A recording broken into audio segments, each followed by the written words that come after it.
It can be very, very easy to blow your budget. There are some event directors who say, well, I want it all, and you just can't. Can one person do multiple roles? What is your brand that you want to bring to the community, and what type of event do you want?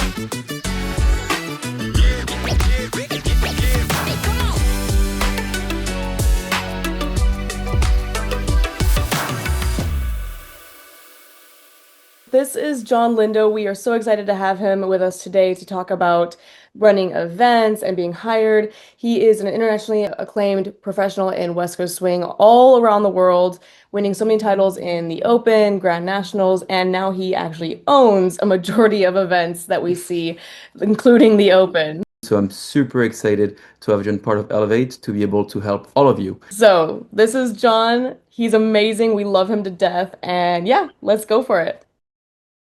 What are the top 3 things that you look for in a professional when it comes to hiring for any of your events? Do they have multiple skills? Can they teach? Can they DJ? Can they judge? Can they maybe even score? Can they MC, right? Can one person do multiple roles? That's number one, right? 2 is, how flexible are they? If they're supposed to teach and then I need a judge, can they go and step in for a judge, right? And then what value do they bring to the event? Are they a good instructor? Are they a good social dancer where they stay out and social dance with the attendees?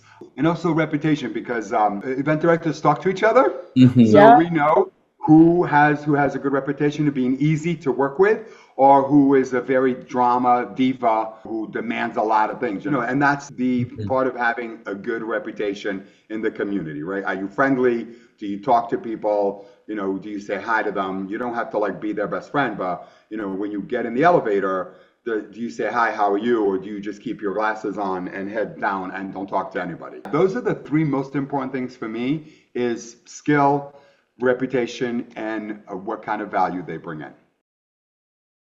We've heard many times in the community in West Coast Swing that some organizers would look at staff in different tiers or for different reasons. Are you also looking at people in a certain mindset, depending on what are the best skills? Absolutely. Yeah, absolutely. So for example, for Liberty and for events that are part of NASD, I look to bring in the performers, right? To fill in the classic and the showcase, right? For events that I might run like ASDC, right, or Rose City, I bring in instructors that are going to be fun, that are going to stay out and dance, that are going to be social, and not so much bring in the show, because we don't have a show, right? We run a Jack and Jill, but we don't run classic and showcase. We might hire staff that are good social dancers, right, or that are good community builders that bring in their community with you, aka, if you're going to have pro-ams in your event, you bring in Matt O'Clair.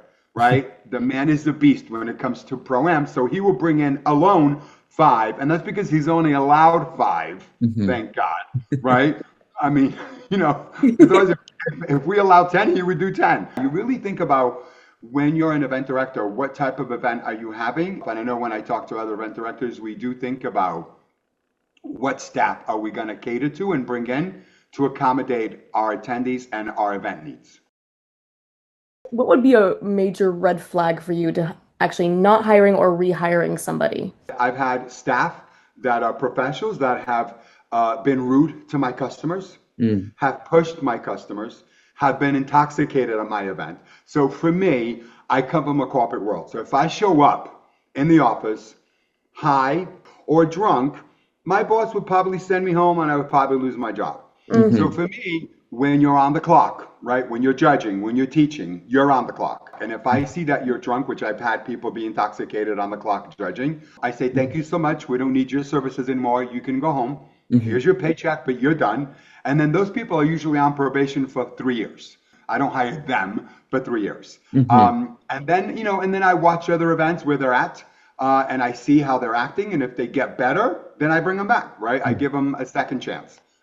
So for me, the red flags is really if they're rude to the customers, because in the end, the customers are the ones that are paying the bills, right? They're paying a weekend ticket. So then I can take the money and pay them, right? And pay the staff. We do have a event directors chat on Facebook that we post about problem people. Mhm. Like if they inappropriate with an attendee, we usually post it on there. We usually say who their name is, and they usually get a little black mark. And most events will either ban them from coming to their Mhm. event, or they'll have a chat with them about, hey, I know this has happened at another event. If you're planning to come to mine, just let you know, I'm gonna have eyes on you. And if anything goes wrong, we're gonna ask you to leave. So I think for me, red flags is anybody who is rude, or anybody who is also um, how to say this, like mean spirited, like they're there but they're not having fun. You should be having fun when you're at events. You shouldn't be miserable. You shouldn't be Right. hating to Yeah. be there. You could have one person who is not miserable, not having a good time, and ruin it for everybody else. So Mm. yeah, so those are the kind of red flags I look for.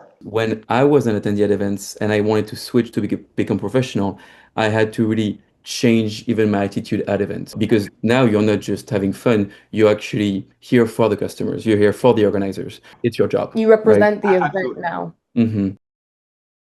I wanted to know from your perspective how important it is for somebody to have a social media presence to be hired at events. It's important for people to have a social media presence, right? Because they bring in more attendees, Hmm. right? So the more social media presence they have, the more attendees they bring in, the more tickets I get to sell, the more money I get to pay them, and everybody's happy, right? There are some people who don't have a social media presence who are just have a really great reputation that I will still hire them, right? There are people that have an amazing social media presence, but they're shitheads. I don't hire them. I don't care. I'm not going to hire you just because you have an amazing social media presence. What would you say that it is the best way to either maybe network or find a way to reach out to an organizer or be seen to be able to be hired? It's okay to reach out to an event Yeah. director and tell them that you're coming to their event, Hmm. that you're going to be there regardless of whether they hire you or not. And if they need help, to feel reach out. Even at the event, it's okay to go up to the event director to say, hey, I'm here. If you need anything, please let me know. The other thing is be around. If you say you're going to be there, but then you're in your room the entire time, and then the Yeah. event director's like, I need somebody, right? And you're not around, that doesn't happen, right? Mhm. Sometimes you have to do a lot of pro bono work, right? So you do it Yeah. for free, right? But at least you get the experience. And if you do a good job, it might actually lead to a job next year at the event. What are the biggest priorities that you're balancing when Yep. you're organizing an event? I think you have to decide as an event director what is your brand that you want to bring to the community, and what type of event do you want? Are they a social event? Are they a competitive event where Hmm. they're going to have a lot of competitions, some workshops, and very little social dancing? Or are they going to have a social event where you have workshops, lots of social dancing, and maybe just a few comps? And Hmm. then second thing is, then you go and you start building out your schedule. So if you're a social event, you need to make sure that you have 40 to 60 hours of social dancing throughout the weekend, at least, right? If Hmm. you're a competitive event, you have to make sure that you're offering enough competitions that covers everybody, from newcomer to champions. And then you kind of build that out from there, building your staff. So Hmm. if I know that I'm going to do a competitive event, then I need to hire the people that are going to be dancing in classic showcase, maybe reach out to some of the rising star couples, and then also some champions to fill the champion division. If I'm a social event, then I want good instructors who are going to do intensives because people are there to learn Hmm. and not necessarily compete. Also, you have to decide what brand you want your event to be. Owning the Open, I would never say the Open is a fun event. Hmm. There are some event directors who say, well, I want it all, and you Yeah. just can't. I think it's really good advices for organizers that wants to start an event and want to make sure they have a clear picture. I think only a few events manage to kind of touch all of what you talked about, like Liberty. To me, like Nicole just said, or Mad Jam, where there's a lot of workshops, still a lot of social dancing, but also having competition. But those Yep. events have so many years of experience and Yes. building reputation. Yes. Having Liberty for over 20 years, we change every year, right? We make it better, Yeah. right? We change something and then we go, oh my God, why didn't we do this like 5 years ago? Being a new event director, you don't have that experience. So you kind of have to grow into it, or you have to reach out and ask for help. When it Yep. comes to creating an event and figuring out where to invest your money, whether it's like Yeah. production, into talent, into venue, Do you have an order of priority that you look for? First is venue, right? So I have to make sure that the venue can accommodate the event. Is it going to be, at an Embassy Suites that offers breakfast and suite? So everybody gets a suite and everybody gets breakfast included, which people love, right? Because now they're getting more for their value when they book their room.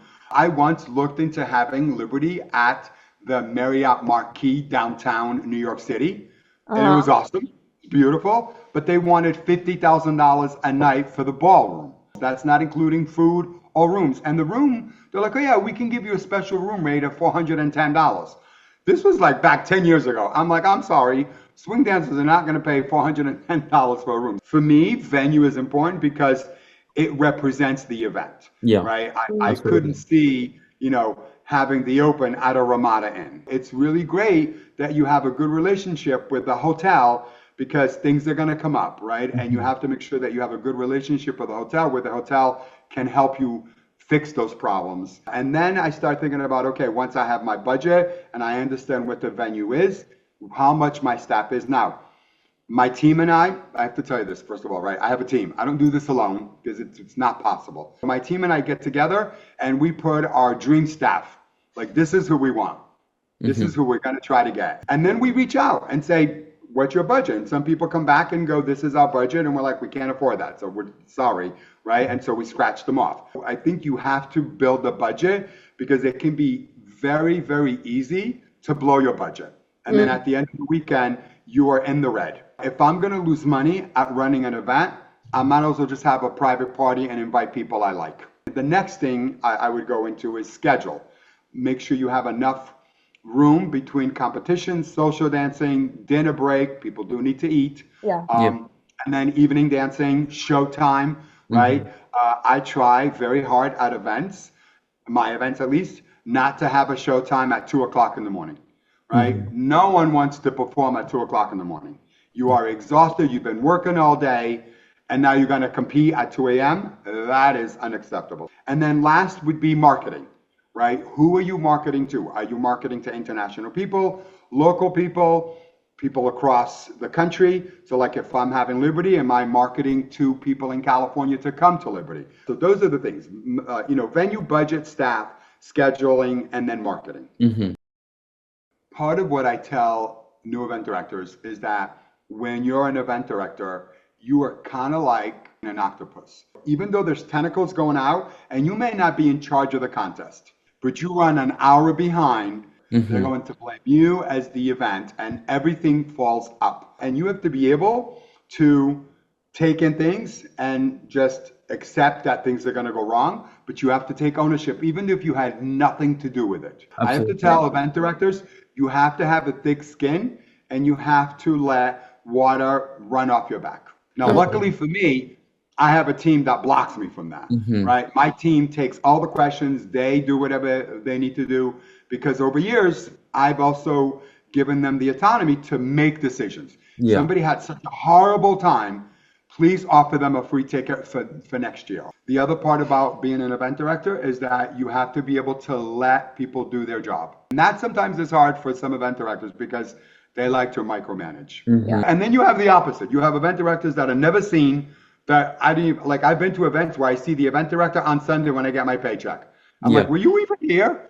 They're like, I was in the office. And I'm like, your job is not to be in the office. Your job is to be out there greeting people, making them feel comfortable, checking in with your staff. Are you guys okay? Do you need anything? Right?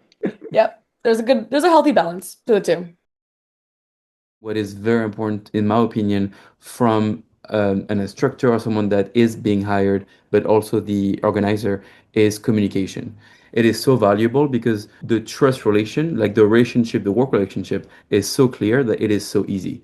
And sometimes some organizers are very hard to get to or just get a response. And so it's almost like, it's not like you don't trust, it's you have a harder time to go into the process. I want to make sure that an event director does when they're booking the talent, right? When they're booking the staff, is to make sure that their talent matches the audience. If you are booking in somebody to teach workshops, make sure that they're teaching the workshops and that you communicate to them, this is our audience, right? Our audience are here to have fun. They're here to just learn some patterns, or our audience is here to go into a deep dive? Because sometimes when you don't tell that to the instructors to make sure that they're matching the talent to the audience, sometimes they teach above the audience and the audience walks out like, I hated that workshop, I didn't get anything out of it. Which then doesn't mean that they hated the instructors, they just won't come back to the event because it was too hard for them. I tell my staff, this is what I need from you, A, B, C, D, E. And then as a staff member, you have to tell your event director what is your expectations that you're intending to do at the event to make sure they match. I think getting things in writing, because then it's very clear when things mishappen. So then you have something to go back to that says, look, this is what our contract said.